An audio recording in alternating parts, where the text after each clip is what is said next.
Steve, first of all, the club has been widely praised for how he handled the situation with Fabio at the weekend.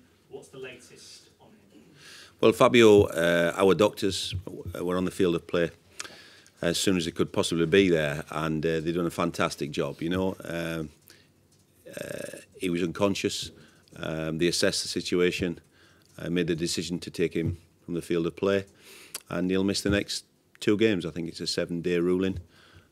So he's in safe hands, and we'll miss him for the next couple of games, but that's how it is. What was the situation at the time? Is it true that he wanted to re-enter?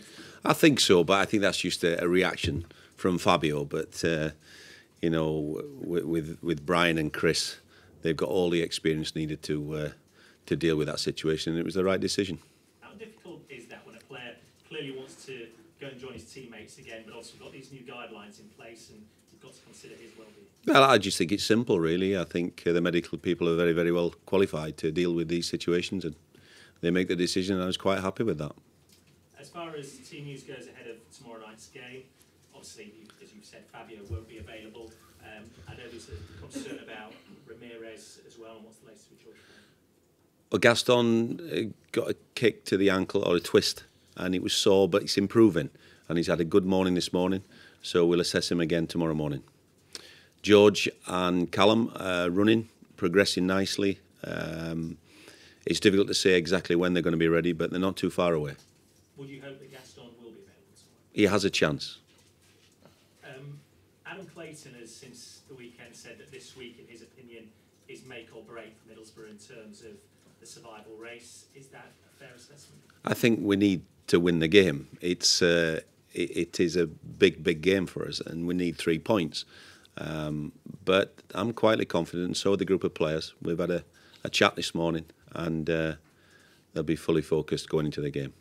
You've been part of coaching squads at big games before, but where does this one? It is. But I think that's the situation we're in. I think it's a huge challenge. And it's an exciting fixture, and the preparation from after the final whistle at Swansea has been terrific in terms of the recovery, what they need to do, how they need to prepare, what they need to do in terms of rest and so on. And I can feel this morning that they're in a good place, the players, and really looking forward to it. Hull's obviously a club you know very well. How have they changed since these 2 teams last met? Well, they've changed the head coach, who's done a terrific job, I have to say.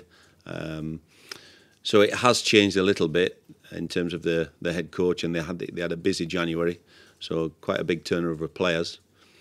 But I know a lot of the players that are still there, and obviously I know I had a good relationship with them, and I know the strengths, I know the weaknesses, and I have a feel for the club because obviously I had good times at Hull, and it's a club where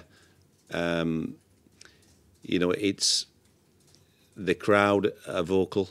They're on a good run of form, certainly at home. I think they've won 4 out of the 5 games that Marco da Silva's been in charge. So it's going to be a really difficult game. But again, with my knowledge, and I'm not going to give too much away, and understanding of Hull, then I think that's an advantage for us. Well, we spoke to Harry Maguire earlier this morning, and obviously it was well known Middlesbrough had some interest earlier this season. He thought at one point he might be headed here. You've worked with him. What type of player is he? He's a good player, Harry, terrific player, but they've got lots of other good players, as we've seen. When a club have a run like they have at home, then obviously the players that have been brought in January have been beneficial to the club. Is there a discernible difference in your eyes between the Hull City side that plays away from home and the Hull City side that plays at the K-Con? Because they're unbeaten at home since Marco da Silva took over there. I think we've just assessed the last few games like we do with every team. And we've analysed upstairs the strengths and weaknesses. Of course, there is differences at home because the results reflect that. But again, we'll keep all that information to ourselves. What could a victory there tomorrow night do for this club? I've said the last 2 or 3 press conferences that a win does change everything. And and that's what we need to do tomorrow night. Steve, it's not obviously very long since I talk around the left. How long does it take to change the way a team plays? Well, I think in a perfect world, any head coach of a football team would like to go into a pre-season and prepare for a full season. But we know in football that doesn't happen very often.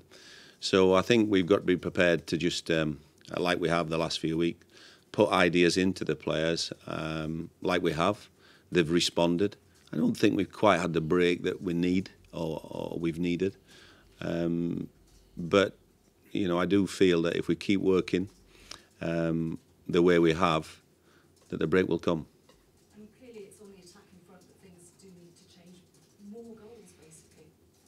Absolutely, that's simple. And the hardest thing in the Premier League is to score a goal. And that's what we've been working on. Limited time on the grass this week because the games are coming so quick. But we've had good meetings. The players they're always receptive to what we discuss. Feedback's been positive. And we'll be ready to go at Hull tomorrow night.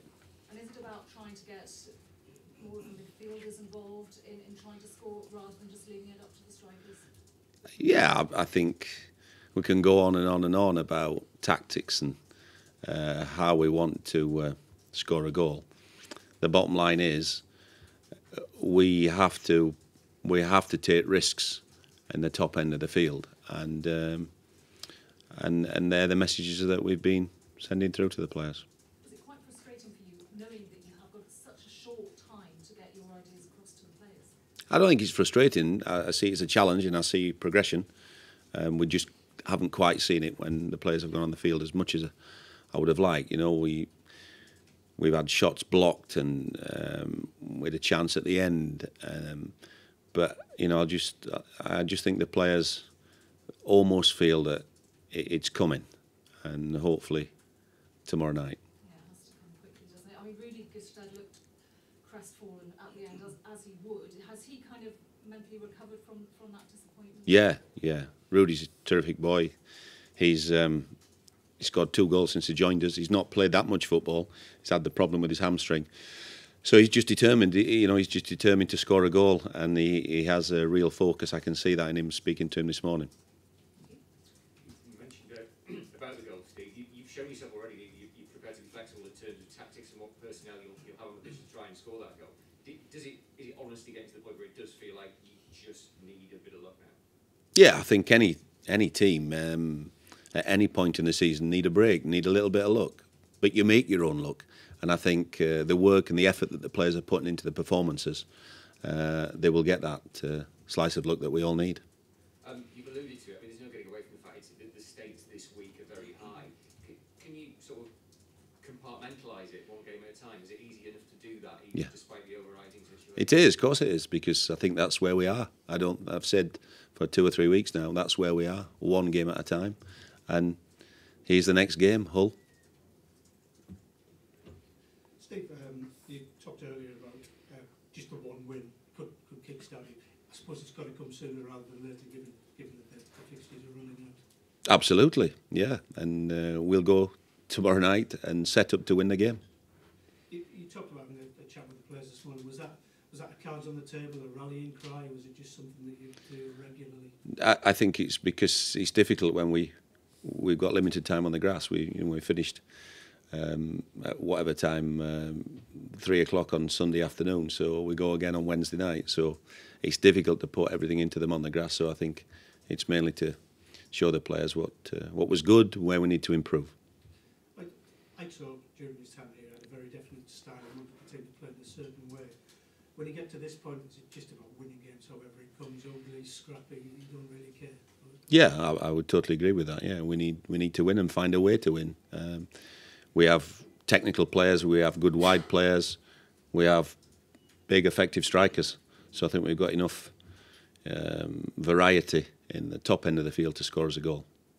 And just on Rudy, from what you've seen of him in his time here, is he the sort of player who will dwell on a miss, or does he just get to go again? No, he's the complete opposite. As I've just said then, He's focused, he's ready, he's positive. And as I said to him, you have to be in the position to miss the chances. And if you keep moving into the right position, as he will do, the goals will come.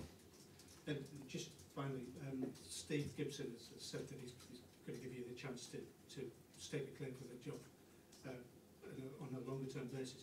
This is a real opportunity. If you were to keep Boro up, you could really make your name in this situation. Well, it's just it's a situation we find ourselves in. But what I can tell you, as not just from myself, but a group of staff and players, that we're determined to keep Middlesbrough Football Club in the Premier League, and we'll be doing everything we possibly can to make sure that happens.